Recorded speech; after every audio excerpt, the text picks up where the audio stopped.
Mga kajak, magbabaklas tayo ng valve body ng Mitsubishi Outlander 2.4, no? I-check natin yung kanyang valve body kasi yung line pressure solenoid tsaka pressure solenoid ay nabasa ng scanner natin. Ang problema nito, malakas ang kalabog kada maglalagay sa drive, maglalagay sa reverse. Nung in-scan po natin, lumabas yung line pressure at saka yung secondary pressure solenoid. So, ibababa natin yung kanyang valve body kasi ang solenoid nito mga kajak, yung valve body ay nandoon sa ibabaw. So, pag binuksan mo yung oil pan, hindi mo madudukot ang mga solenoid sa iba ito. Hindi kagaya ng ibang mga Toyota, mga ibang ginagawa natin, Innova, madaling dukutin. Pero itong Mitsubishi na ito ay talaga ibababa yung valve body. So, ito na mga kajak, no, na hindi ko na pinakita. Inalis na yung oil pan, tsaka ito. Binaba na natin yung valve body. So, ayun yung kanyang chain belt. At ayun yung kanyang belt chain. Tapos may mga o-ring dyan, ingatan natin. So, ito yung ating valve body na ibaba na natin. So, tara. So, ito na mga kajak yung ating solenoid at ito ang kanyang lahat ng mga solenoid kasi meron ditong i-check tayo na line pressure at saka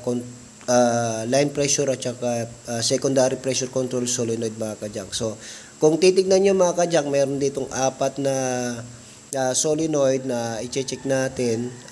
Ito yung kanyang solenoid mga kajak ko. At makikita natin din dito sa bandang dulo, ayan sa harapan ko, meron tinatawag dyan na TCC. Mayroon diyang TCC mga kajak. So ito yung stepper motor, no. Ayan, chine-check ko rin lahat. So dito sa solenoid, ito yung apat na to. So meron ditong TCC, meron torque converter solenoid, line pressure solenoid, at saka yung tinatawag na pressure solenoid. So yan ang mga i-check din natin kasi yan ang lumabas sa scanner natin mga kajak, no. At the same time, gagawin natin mga kajak, pagkatapos natin i-check lahat yan, bubuksan na natin para malinis natin lahat ng buong valve niya yan. Linisan natin yung loob, baka nag-stack up yung mga valve lang sa loob. So, tara mga kajak, buksan natin.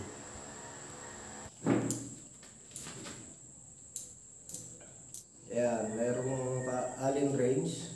So, itabi natin na maayos.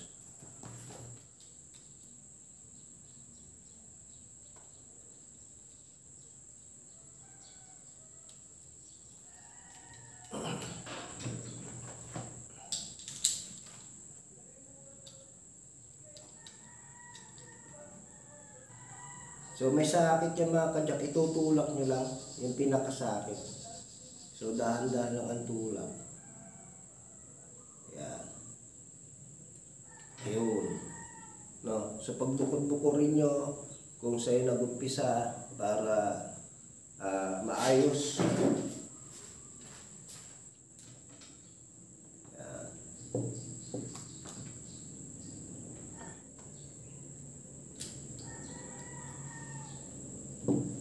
Ganyan PCC.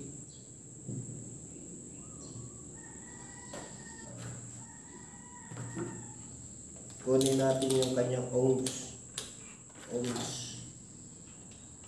Narin kanyang ohms. So meron siyang 6.5.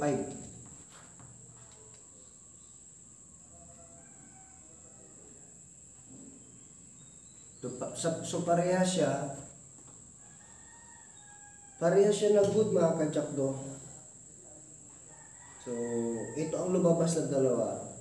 So i-check pa natin yung bandang loob. Marami tayo i-check pagka hindi natin nakuha na may problema ang solenoid na yan. I-check pa natin pati loob niya. Pare-parehas. So ito ay TCC. Yan. Mas mataas ang ohms nito. Bumapalo ito ng mga 20 to 40. So ito pare-parehas ang ohms, tama sila lahat.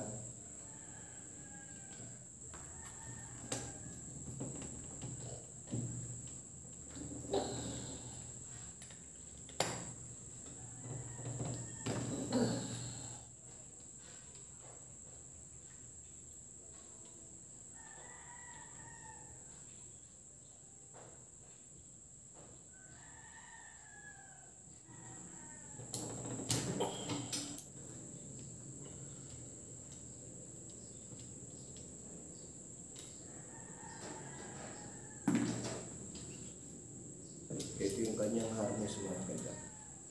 So, undang natin yan.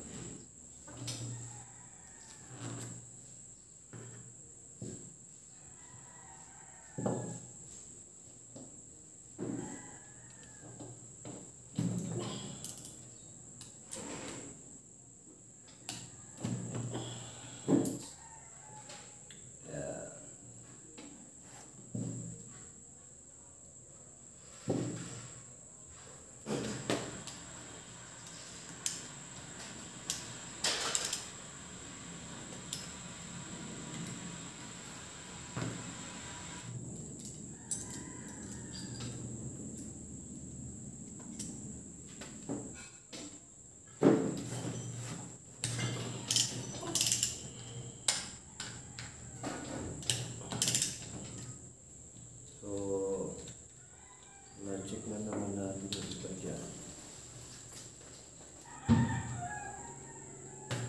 Itong dalawa pala. Okay.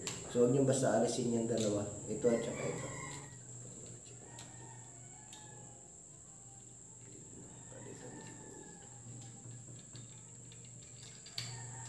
Pare-parehas sumasagot nyo yan.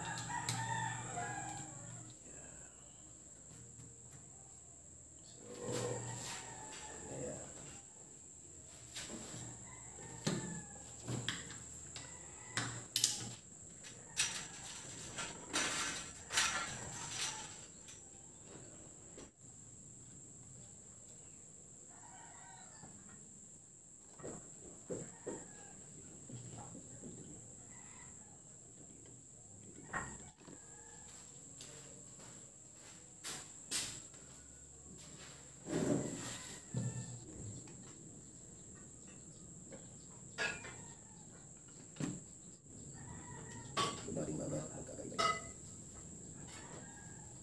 So, meron tayo ring. Yan. Meron tayo dito strainer. Yan. Meron tayo bulitas dito. Apat. Isa, dalawa, tatlo, apat. Yan, para hindi tayo maligaw. Para hindi tayo maligaw, tandaan na lang natin, lagyan na natin ng malis na X. Kung saan yung lugar nung tinatawag na bulitas. So, ano ba ganito mga kadya? Yan. Lagyan natin ng X. Yan. So, X lang naman yung makikita. So, ito magkatabi sa dito. Yan. Makita, dito pa isa, X. Yan. Parang may tanda lang tayo. Tapos ito isa. Yan. Tapos mas maganda, may camera tayo. Hindi rin tayo maliligaw. So, apat lang ang check ball niyan. Yan, isa, dalawa. So, ito magkatabi dito. Yan, ang bulitas niyan. Tapos, yan. So, apat lang. So, apat lang na bulitas. So, tatandaan natin, inalis natin yung strainer tape. Yan. Tapos yung ating, yan, yan. And then, tapos meron ka dito. Yung strainer. Tatandaan. So, tandaan natin yung malalagyan niya. Ito na yung ating ball body. So, yan. Titignan na maigi kung may mga natanggal pa, wala na. So, ngayon, i-check natin maigi ito. Yan. Kasi usually ito mga nag-i-stack up. Natin. Ito yung mga lock niya mga kadyak. Alisin lang natin yung lock. Pero huwag yung pagsasama-samahin din. Ibubukod din natin.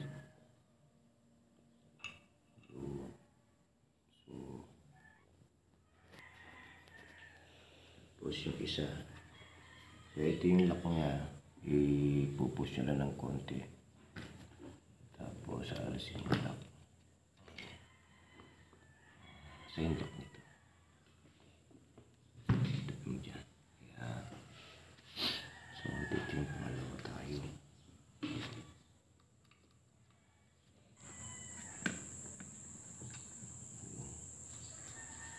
Ito yung pangalawa.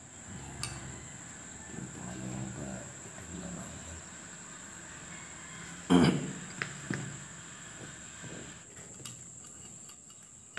Okay.